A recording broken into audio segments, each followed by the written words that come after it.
how to send money with Regions Bank on Zelle.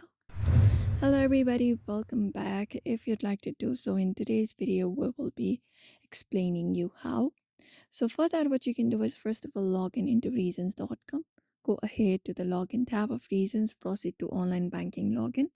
And if you have not yet logged in, you can basically enroll as well and log in into reasons.com. Once you are logged in order to use Zelle within Reasons, what you may do is you may basically start using Zelle by linking your eligible Reasons account. For that, you can go ahead and log in into online banking, as I said, and go over to the payment section. So go over to the pay and transfer section like this right here, and you will be finding an option called send money with Zelle on your screen. Go ahead and find it up. And once you find it up, you may just go ahead and select your recipient or simply enter the recipient's US mobile number or email address after tapping on send money with Zelle.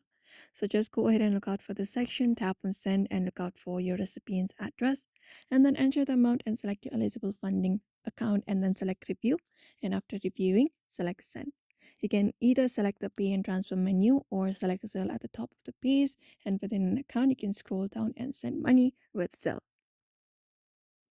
And then once you do so, you can quickly review it and tap on send, and that's it. Your recipient will be notified by email or text message. So if you'd also like to access Zelle within the application, you can follow up the steps. So I hope this information was helpful. Give it a thumbs up and subscribe for more tips and tutorials.